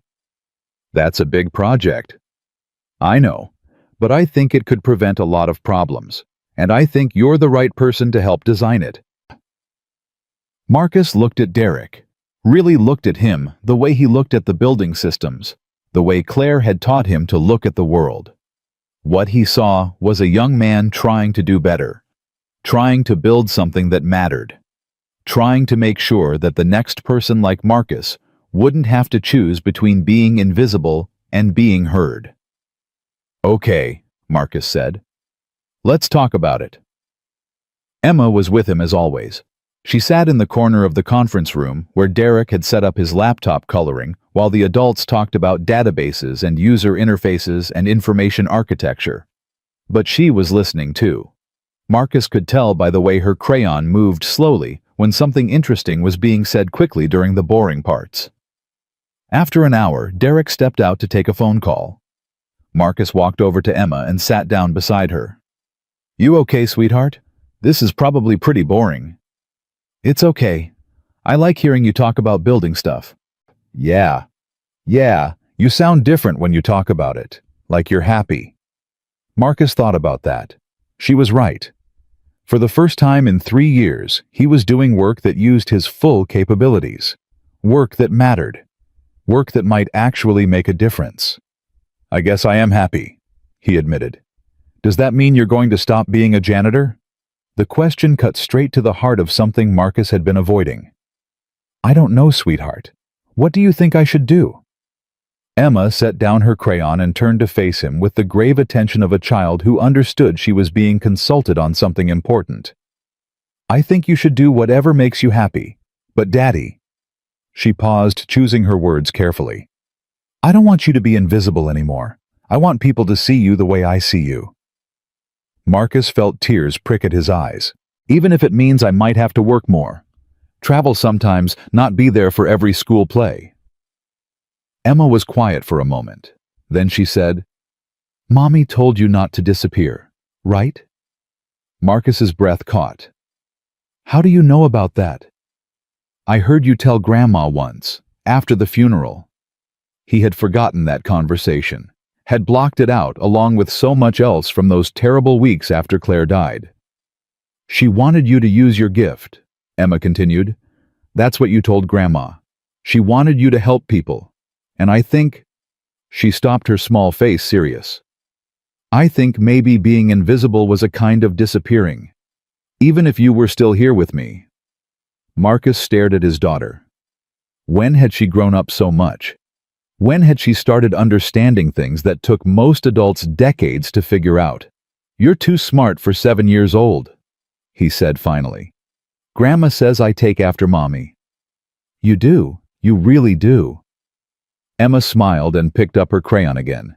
"So are you going to stop disappearing?" Marcus thought about Claire. about the promise he had made, about the years he had spent hiding from a world that had hurt him, protecting himself from expectations he was afraid he couldn't meet. And he thought about Emma, who had watched him be dismissed and diminished, who had learned lessons about worth and value from the way the world treated her father. "Yeah," he said.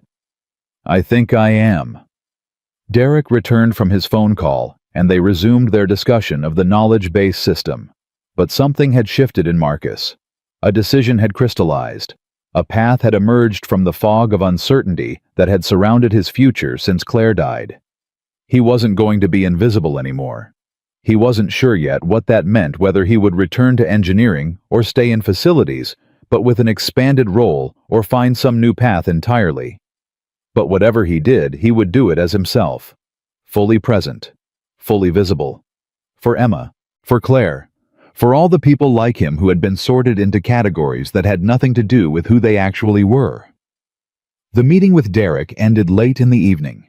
Emma had fallen asleep in her corner, her coloring book serving as a pillow. Her small body curled into a position that looked uncomfortable but somehow peaceful. Marcus gathered her gently, lifting her without waking her, and headed toward the elevator. The building hummed around him, the same building he had tended for 3 years, the same building that had revealed itself to him night after night, sharing its secrets with someone patient enough to listen. But tonight, it felt different. Tonight it felt like a beginning rather than an ending. He pressed the button for the ground floor and waited as the elevator descended. Emma stirred in his arms. "Daddy? Hey, sweetheart, we're going home." "Did you finish your meeting?" "Yeah, Derek and I made a lot of progress." "That's good." She yawned and nestled closer. "Daddy? Yeah. I'm proud of you." Marcus's arms tightened around his daughter. "I'm proud of you too, sweetheart, more than you know." The elevator doors opened. Marcus stepped out into the lobby, carrying his daughter, carrying 3 years of observations and insights, and suppressed expertise, carrying the memory of a wife who had told him not to disappear. He walked out of Hartwell Tower and into the night. Behind him, the building stood tall against the city skyline, its systems humming in perfect harmony, its secrets finally shared with people who were willing to listen. Marcus didn't look back. He was too busy looking forward. 1 year passed. Marcus learned that time moves differently when you stop hiding from it. The days felt fuller, more textured, weighted with meaning in ways they hadn't been since Claire died. He still worked at Hartwell Tower, but nothing else about his life remained the same. The knowledge-based system he had designed with Derek launched 6 months after the crisis. They called it the Observer Network, a name Emma had suggested one evening over dinner, her face bright with the pride of a child who had contributed something important. "Because that's what you do, Daddy. You observe. And now other people can observe too." The system had started small, just the maintenance staff and a few engineering techs logging their observations about building systems. But it grew. Security guards began noting patterns in foot traffic and access points. Administrative staff flagged inconsistencies in scheduling and resource allocation. Even the cleaning crew, Marcus's former colleagues on the night shift, started documenting things they noticed during their rounds. Within 3 months, the Observer Network had identified 17 potential issues before they became problems. A failing pump in the cooling system. A wiring degradation in the east stairwell. A ventilation imbalance that would have triggered air quality complaints within weeks. Hartwell Tower had become a building that listened to itself. And Marcus had become something he never expected to be, a voice that people sought out. "Mr. Webb, do you have a minute?" He turned from the console where he was reviewing the morning's observation logs. Sarah Chen, the junior analyst who had almost approached him during the crisis before Victoria's dismissal, cut her off, stood in the doorway of his new office. His office. The phrase still felt strange, even after 6 months. "Of course. What's up?" Sarah stepped inside, tablet in hand. "We're seeing some unusual readings from the pressure sensors on 38. The pattern looks familiar, but I can't quite place it." Marcus gestured for her to show him. She handed over the tablet, and he studied the data with the practiced eye of someone who had spent years learning to read the building's language. 12-minute cycles, he murmured. Minor fluctuation, but consistent. That's what caught my attention. It reminded me of the original Cascade. Yeah. He handed the tablet back. It's not the same problem, though. See how the amplitude is different. This is probably just sensor drift from the temperature changes we had last week. Run a manual calibration check and log it in the system. If the pattern persists after calibration, we'll dig deeper. Sarah nodded, relief evident on her face. Thank you. I wasn't sure if I was overreacting. You weren't. Noticing patterns is exactly what the observer network is for. Better to flag something that turns out to be nothing than to ignore something that turns out to be everything. She smiled. That's what you always say. Because it's true. Sarah left and Marcus turned back to his console. Through the glass wall of his office, he could see the operations hub, the same space where Victoria had dismissed him a year ago. The same space where Emma had stood in the doorway and declared that her daddy knew everything about this building. So much had changed since then. And yet, in the ways that mattered most, nothing had changed at all. He was still a father, still a widower, still a man who had chosen presence over prestige, who had built his life around a 7-year-old girl who needed him more than any career could. The difference was that now he did both. Emma arrived at his office at 3:30 p.m. as she did every day after school. Mrs. Patterson had retired at the end of the previous school year, and the new daycare arrangement involved Emma spending the last 2 hours of Marcus's workday in his office, doing homework at the small desk he had set up in the corner. "Daddy?" She burst through the door with the energy of an 8-year-old who had been sitting still for too long, her backpack bouncing against her shoulders, her braids flying behind her. "Hey, sweetheart, how was school?" "Good. We learned about ecosystems today. Mrs. Rodriguez said an ecosystem is like a building. Everything is connected, and if one part gets sick, it can make other parts sick too." Marcus smiled. Mrs. Rodriguez sounds smart. She is. I told her about the observer network, and she said it was like creating an immune system for the building, so it can fight off problems before they get bad. That's a good way to think about it. Emma settled into her corner desk and pulled out her homework.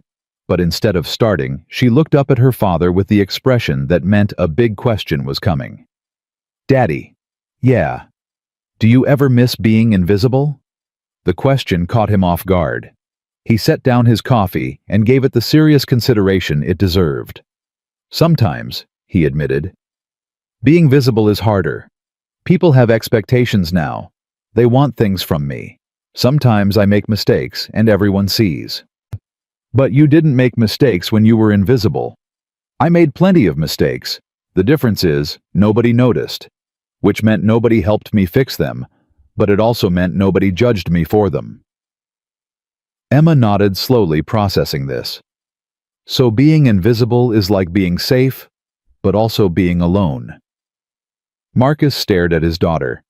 Sometimes she said things that made him wonder if she was actually 7 going on 40. "Yeah," he said. "That's exactly what it's like." "I don't think I'd want to be invisible," Emma said thoughtfully. "Even if it was safer. I'd rather have people see me and help me when I make mistakes." "That's because you're braver than I was." "No." Emma shook her head firmly. "It's because you taught me. You showed me that being seen is better than being safe." Marcus felt his throat tighten. "When did you get so wise?" "I learned from watching you, Daddy." She grinned. "And from Mommy. I talk to her sometimes in my head. She gives good advice." "What kind of advice?" "She told me to always tell the truth even when it's scary, and to never let anyone make me feel small, and to take care of you because you forget to take care of yourself sometimes." Marcus laughed, blinking back tears. "She's right about that last one." "I know. That's why I remind you to eat lunch." "And I appreciate it, sweetheart, more than you know." Emma returned to her homework and Marcus returned to his console, but his mind was elsewhere. He was thinking about Claire, about the advice she was apparently still giving from wherever she was, about the way she had always pushed him to be more than he thought he could be. "Don't disappear," she had told him. He hadn't. Not anymore. At 5 p.m., Victoria appeared in his doorway. She looked different than she had a year ago. Not just her appearance, though she had softened her wardrobe, traded some of the sharp edges for something more approachable, but something in her bearing. The armor she had worn so visibly during the crisis had been replaced by something more flexible, more human. "Got a minute?" Marcus nodded. "Emma, Miss Hayes and I need to talk. Can you work in the break room for a bit?"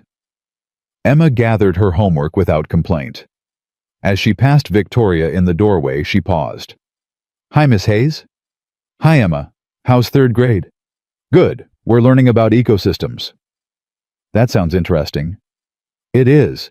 Did you know that if you remove one species from an ecosystem, it can cause a cascade that affects everything else? Kind of like what happened to the building." Victoria smiled. "I did know that. Your daddy taught me." Emma nodded approvingly and headed toward the break room. Victoria watched her go with an expression that had become familiar over the past year, a mixture of fondness and something like wonder. "She's growing up so fast." "Too fast," Marcus agreed. "What's on your mind?" Victoria stepped into the office and closed the door behind her, a gesture that told Marcus this was serious. "The ownership group wants to promote you." Marcus blinked. "Excuse me." "They want to create a new position, Director of Building Intelligence. You'd oversee the observer network, coordinate between maintenance and engineering, serve as a consultant for other properties in their portfolio. Significant salary increase. Corner office. The works." Marcus sat back in his chair, processing. "I have a corner office." "You have a converted storage room with a glass wall." "It has a window." "The window faces the parking garage." Despite himself, Marcus laughed. "Fair point." Victoria didn't laugh. Her expression remained serious, almost anxious. "This isn't charity, Marcus, and it's not guilt. The Observer Network has saved them hundreds of thousands of dollars in prevented failures. The other property managers are asking how they can implement something similar. You've created value, real measurable value, and they want to capture more of it. And they need me to do that. They need someone who understands the philosophy behind the system. Not just the technology, but the approach. The willingness to listen to people who are usually ignored. That's not something you can hire off the street." Marcus was quiet for a long moment. A year ago, he would have refused without hesitation. A year ago, visibility still felt like danger, and advancement felt like a betrayal of the choice he had made when Claire died. But a year ago, his daughter had stood in a doorway and told a room full of executives that her daddy was amazing. A year ago, he had learned that being invisible wasn't protection, it was just a slower way of disappearing. What about Emma? What about her? The hours. The travel to other properties. "I became a janitor so I could be there for her. I'm not going to sacrifice that for a corner office that faces something better than a parking garage." Victoria nodded, as if she had expected this. The position would be flexible. Remote work options. No overnight travel unless absolutely necessary. They're willing to accommodate whatever you need to make it work for your family. "Why?" "Because you're worth it." Victoria paused. "And because I told them that if they wanted you, they'd have to work around your priorities, not the other way around." Marcus studied her face. "You advocated for me. I advocated for common sense. You're the best person for this job. If they're not willing to make it accessible to you, they don't deserve you." That's... He stopped, searching for the right word. "Thank you." "Don't thank me yet.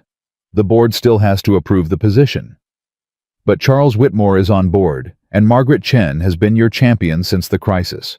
Reynolds might need some convincing, but I think we can get there. And if we can't," Victoria shrugged, "then nothing changes. You keep doing what you're doing. The Observer Network keeps growing, and eventually they realize they're leaving value on the table." Marcus shook his head slowly. You're not the same person you were a year ago. Neither are you. I was always this person. I was just hiding. Maybe. Victoria met his eyes. But I wasn't always this person. The woman who called you just a janitor, she was real. She was who I had become after years of climbing and competing and sorting people into categories of usefulness. You helped me see that. Emma helped you see that. Emma helped. But you're the one who stood in that control room and fixed something everyone else had given up on. You're the one who asked for systemic change instead of personal reward. You're the one who showed me that being wrong about people is worse than being wrong about systems. Marcus was quiet for a moment. Then he said, I'll think about the promotion. That's all I'm asking. Victoria stood to leave, but at the door she paused. Marcus. Yeah. For what it's worth, I'm glad you stopped being invisible. The building needed you. The Observer Network needed you. And honestly, she smiled. I needed someone to show me how wrong I was. Most people don't get that kind of wake-up call. Most people don't listen even when they get it. I almost didn't. But Emma. Victoria shook her head. When a 7-year-old looks you in the eye and tells you that you're wrong, something inside you has to either harden or break. I'm grateful I broke. She left before Marcus could respond. He sat alone in his office, staring at the wall, thinking about choices and changes and the strange paths that life takes when you stop trying to control them. Then he went to find his daughter. Emma was in the break room, her homework spread across the table, her tongue poking out in concentration as she worked through a math problem. Marcus sat down across from her. Hey, sweetheart. I need to talk to you about something. Emma looked up instantly alert. What's wrong? Nothing's wrong. He paused, trying to find the right words. You know how I've been doing new things at work, the Observer Network, helping Derek, talking to the people in charge? Yeah? Well, they want me to do more. They want to give me a bigger job, more responsibility, more... He hesitated. More visibility. Emma's eyes widened. Like a promotion. Yeah, like a promotion. Daddy, that's amazing. She jumped up from her chair and threw her arms around him. I'm so proud of you. Marcus hugged her back, but when she pulled away, he held her at arm's length. Wait, we need to talk about what it means. What does it mean? It means I might have more meetings, might have to work a little longer some days, might have to visit other buildings sometimes, which would mean travel. Emma's face grew serious. Like before, when you were an engineer and you had to go away. Not like before, I made sure of that. But some travel. Some days where I can't pick you up from school right away. Emma was quiet for a moment, thinking. Marcus weighted his heart in his throat, knowing that her answer mattered more than anything the ownership group could offer. Daddy, she said finally. Do you want the job? I don't know, I think so. But not if it means... I think you should take it. Marcus blinked. You do? Yeah. Emma nodded firmly. Because you're happy when you do building stuff. Really happy. And I don't want you to miss being happy because you're worried about me. Emma, you're my priority. You always will be. I know. But Daddy... She took his hands in her small ones. You can be my priority and still do things that make you happy. That's what Mommy would say. Marcus felt tears threatening again. How do you know what Mommy would say? Because I know Mommy. She's in here. Emma touched her chest. And she's in here. She touched her head. And she's definitely in here. She pointed at Marcus's chest. She wants you to be happy, Daddy. She wants you to use your gift. Marcus pulled his daughter into his arms and held her tight. When did you get so grown up? I've been watching you for a year. You taught me that being brave is better than being scared. I think you taught me that. Maybe we taught each other. Marcus laughed through his tears. Maybe we did. He made his decision that night, lying in bed after Emma had fallen asleep, staring at the ceiling in the darkness. He thought about Claire. about the promise he had made at her bedside, about the years of hiding that had followed the comfortable invisibility, the slow disappearance into a role that protected him from expectation and judgment. And he thought about what Emma had said, that being scared wasn't a good enough reason not to try. That being his priority didn't mean he had to sacrifice everything else. Claire hadn't asked him to become a janitor. She had asked him to be present for Emma, to not disappear into work the way he had been doing before her diagnosis, to remember that his daughter needed a father more than the world needed another systems consultant. He had kept that promise. For 3 years he had been there for every school play, every nightmare, every question about why the world worked the way it did. But somewhere along the way, he had confused presence with invisibility. He had told himself that shrinking was the same as being there, that hiding his capabilities was necessary for being a good father. It wasn't. It never had been. Emma didn't need a father who hid.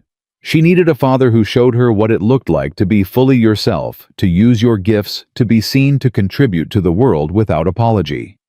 She needed him to stop disappearing. He called Victoria the next morning. "I'll take the job." The months that followed were hard, harder than Marcus had expected. He learned that visibility came with costs he hadn't anticipated. More eyes watching meant more opportunities for failure. More responsibility meant more pressure. More people depending on him meant more chances to let someone down. But he also learned that he wasn't alone. Derek became his unofficial second-in-command, handling the technical implementation of the Observer Network, while Marcus focused on strategy and training. Sarah Chen took over daily monitoring, her instincts growing sharper every week. Even the night shift cleaning crew, his former colleagues, became ambassadors for the system, mentoring new staff in the art of paying attention. And Emma remained his anchor. She was there when he came home frustrated from difficult meetings. There when he doubted whether he was capable of the role he had accepted. There when the weight of visibility felt like too much to bear. "Daddy, remember what you told me about the building?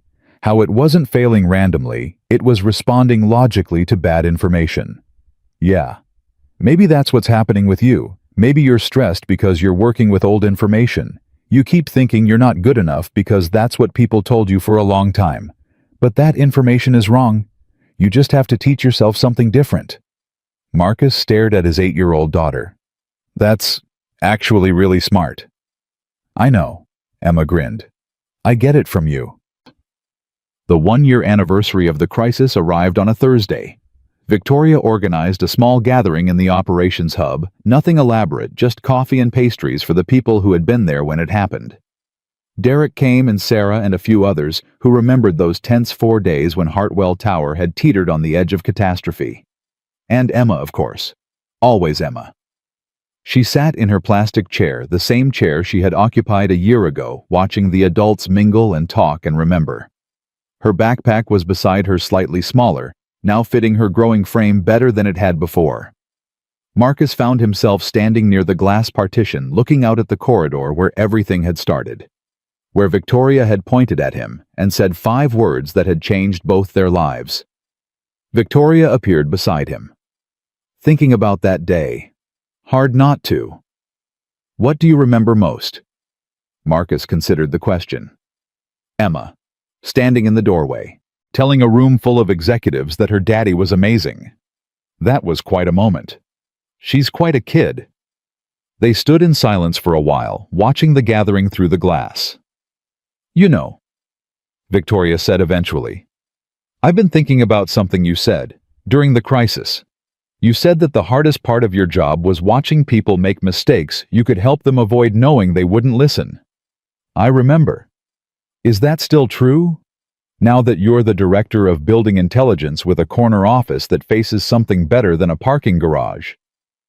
Marcus smiled. "The office faces the park, actually," Emma insisted. "Of course she did, but you didn't answer my question." He thought about it, really thought about it. "No," he said finally. "It's not true anymore. People listen now. Not because of the title or the office, but because we built something that teaches them to listen. The Observer Network isn't just a system, it's a philosophy. Everyone has something worth noticing. Everyone's observations have value. That sounds like something Claire would say. Marcus turned to look at her. How do you know about Claire? Emma told me, during one of our conversations. Victoria smiled at his surprise. What? You didn't think your daughter and I talk? I didn't know. She's remarkable, Marcus. She sees everything, notices everything, just like her father. She gets that from her mother. Maybe, but she learned to use it from you. Marcus was quiet for a moment. Then he said, Thank you, Victoria. For what? For listening. A year ago, you made a choice that could have ended your career. You trusted a janitor over 7 consultants. You cleared a control room and gave me 4 hours to prove I was more than my uniform. I almost didn't. But you did. And because you did, Emma got to see her father be seen. That mattered to her. It still matters. Victoria's eyes glistened. I got something out of it too, you know. I got to watch someone teach me everything I thought I knew was wrong. I got to change. That's not nothing. No. Marcus agreed. It's not. Emma appeared at his elbow, her face eager with excitement. Daddy, can I make a toast? Marcus exchanged a glance with Victoria. A toast. Yeah. Mrs. Rodriguez taught us about toasts. She said they're how you celebrate important things with words. I know what a toast is, sweetheart. I'm just surprised you want to give one. I've been practicing. She looked up at him with those eyes, Claire's eyes full of determination and barely contained joy. Please. Marcus looked at Victoria, who shrugged. I'd like to hear it, she said. Okay. Marcus raised his voice to get the room's attention. Everyone? My daughter has something she'd like to say. The gathering quieted. All eyes turned to the small girl with the braids and the backpack, and the expression of someone who had something important to share. Emma cleared her throat. A year ago, a lady called my daddy just a janitor. She didn't know that he was the smartest person in the building. She didn't know that he could fix things nobody else could fix. She just saw his uniform and decided he wasn't important. The room was absolutely silent. But my daddy didn't give up. He kept trying to help even when people didn't want to listen. And when they finally listened, he fixed the building. He fixed it better than anyone else could. Emma looked at Victoria, and her expression softened. The lady who said those mean words, she's different now. She listened. She learned. She became my daddy's friend. And that's important too, because it means people can change. Even grown-ups who think they already know everything. A soft laugh rippled through the room. My daddy taught me that everybody has gifts, not just the people with big offices and fancy degrees, the security guards, the cleaning people, the people who make sure the building works every single day. They all see things, they all know things, and when you listen to them, you can fix problems before they even happen. She raised her juice box. So this is my toast. To the people who pay attention. To the people who listen. And to my daddy, who showed everyone that nobody is just anything. She took a sip of her juice. For a moment, nobody moved.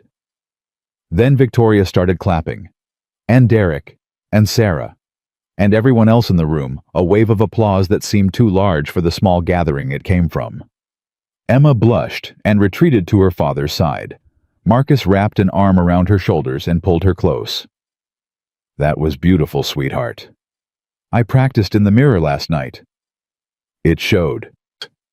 Daddy. Yeah. Is Mommy proud of us? Marcus felt his heart clench. He looked around the room at the people who had become his colleagues, his allies, his friends. At Victoria, who had transformed from adversary to advocate. At Derek, who had believed in him when belief was scarce. At the building that had revealed its secrets to someone patient enough to listen. And he thought about Claire, about her faith in him, about her final request. Don't disappear. Yeah, sweetheart, he said.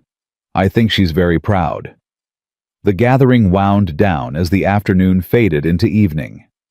People returned to their desks, their tasks, their lives.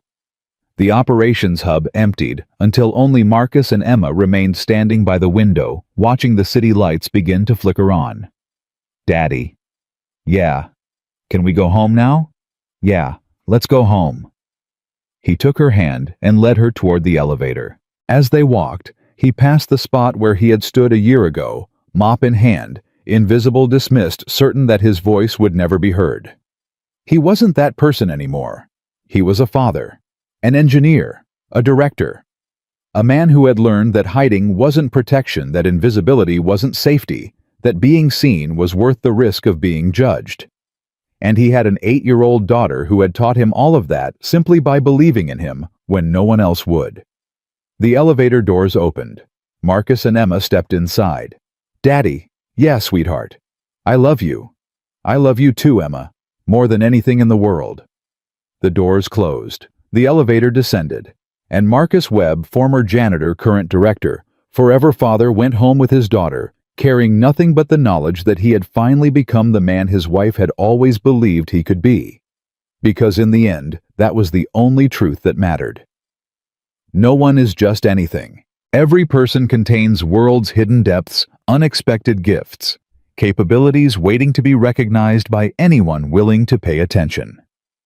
The building knew this now. Its people knew this. And Marcus Webb, who had spent 3 years being invisible, had finally learned to let himself be seen.